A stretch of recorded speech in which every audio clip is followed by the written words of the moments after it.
अपने गृह में स्थित है। गृह कौन है? घर कौन है आपका असली? असली ठिकाना कहां है आपका? कहां है ठिकाना आपका असली? क्या ईश्वर के चरणार बिंदु को छोड़ करके कहीं किसी व्यक्ति का ठिकाना है? भगवान राम के चरणों को छोड़कर, कृष्ण के चरणों को छोड़ करके हमारा ठिकाना कहां है? ये 70 साल के बुलबुले बन करके आए हो, पहले भी नहीं थे, बाद में भी नहीं रहोगे।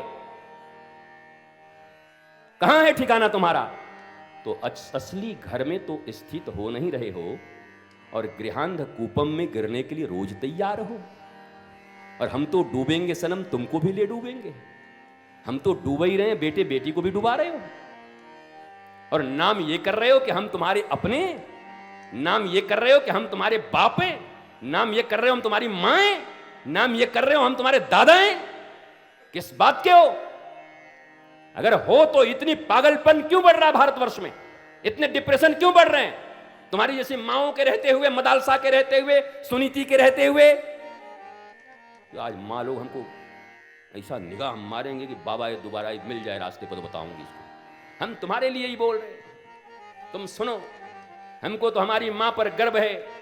एक मां ने ऐसे लाल को जन्म दिया जो पूरी दुनिया में भारतीय संस्कृति का ध्वज फैला रहा है। हमारी भी मां हमारे साथ है। हम कोई ऊपर से नहीं गिर गए कि बरसात के दिनों में गिर गए थे गुरुजी नीचे। हाँ, नई कहानी मत लिख देना कि अचानक एक दिन घोर घनघोर बारिश हो रही थी और अचानक से एक दिव्य पुंज बालक ऊपर से नीचे गिरा और उन्हीं का नाम श्री रितेश्वर महाराज है। हाँ? वो भी किसी मां की गर्भ से आए हैं, वो भी किसी पिता के अंश हैं, पर उनका लालन, उनका पालन, उनके ज्ञान, हमारे गुरु के ज्ञान, भारतीय सनातन संस्कृति आनंद, आह्लाद, प्रेम, शांति के लिए दिग दिगंत जहां जाना है जाकर मौज में जीना है। 70 साल तुम्हें भी जीना है, 70-80 साल हमें भी जीना है। अंतर एक ही है, हमारे पास डिप्रेशन नाम की कोई चीज नहीं। डिप्रेशन किस चिड़िया का नाम है मैंने सुना नहीं अभी तक। हाँ, घूमा मैं, हर प्रदेश गया, प्रदेश के राजधानियों में गया, 7-7 3-3 दिन के शिविर लगाए। उन 3 दिनों में सैकड़ों लोग मनोविकार से, मनोरोग से मुक्त हुए बिना किसी दवा के, बिना किसी दवा के। विचार शक्ति सबसे बड़ी शक्ति है, दवाइयों से कुछ नहीं होगा। ये कभी तुम्हें कमाल नहीं लगता कि हम चिंता करते हैं और हमारे पेट में, छोटी आंत में फोड़े हो जाते हैं चिंता से? मिले हो किस घर में कोई डॉक्टर है कि ऐसे ही हो? तो पूछ लियो रिम्स में जाके। हमारे तो सैकड़ों हैं, बालक ही हैं, हमारे सब बच्चे ही हैं। चिंता करने से आंत में फोड़े हो जाते हैं। कमाल है भाई, चिंता से क्यों? इतने एसिड्स हैं बॉडी में, रासायनिक प्रतिक्रियाएं सब समय हो रही हैं। हार्मोन्स और एसिड्स का सेक्रेशन आपके विचारों पर निर्भर करता है। अगर आप प्रसन्न हैं तो कोई ऐसे हार्मोन्स, कुछ ऐसे अम्ल, कुछ ऐसे क्षार निकलते हैं जो आपके शरीर को तंदुरुस्त करते हैं। जब आप दुखी होते हैं, डिप्रेस्ड होते हैं, तनाव में होते हैं, तो अंदर भी आपके वो खतरनाक एसिड आपकी कोमल कोमल उन त्वचाओं को जो अंदर में है, आंतों के भीतर, उसको डैमेज करती हैं, नष्ट करती हैं।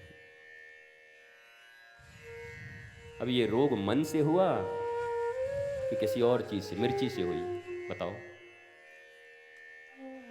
तुमने दुनिया में देखा है कभी किसी ने शराब नहीं पिया उसको कैंसर हो गए? कई बार ऐसा, लीवर कैंसर, बोला मैंने कभी पिया नहीं शराब, हो गया।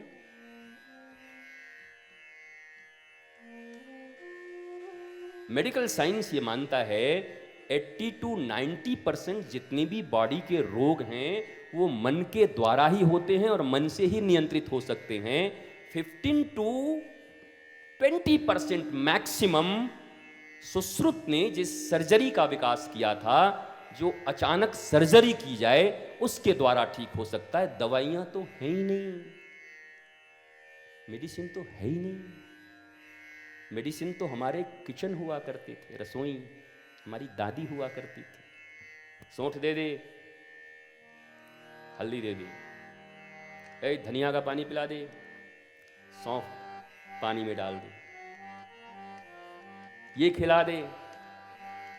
ये 4 इयर्स के और 2 इयर्स के ऊपर से एमडी कर करके ऐसे बैठ करके जो डॉक्टर तुमको ऐसे करके, इट्स वेरी डेंजरस।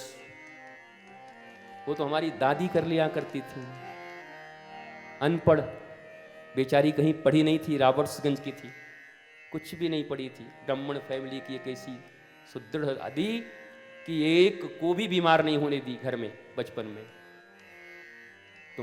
तुम्हारी दादी क्या कर रही हैं? सास भी कभी बहू है देख रही हैं? कौन सा सीरियल देख रही हैं तुम्हारी दादी? जरा देखो, देखते देखते कितना परिवर्तन हो गया। आंखों के सामने मानो सब बिखर गया, आंखों के सामने ही सब बिगड़ रहा है। और ये अंतिम पीढ़ी है, फिर मैं कहता हूं, इसके बाद मौका नहीं मिलेगा, क्योंकि वो पीढ़ी समाप्त हो जाएगी जिस पीढ़ी में ये सब चीजें थीं। आज भी जो वृद्ध बैठे हैं हमारे बीच न देश में, मैं ये कह सकता हूं, इस देश की सबसे बड़ी संपत्ति अगर भी कोई है इस देश में, तो हमारे वो वृद्ध दादा और दादी हैं। उनके जाने से पहले सब सीख लेना, नहीं तो कुछ बचेगा। ये अंतिम पीढ़ी है मेरे माई बाप, अंतिम पीढ़ी।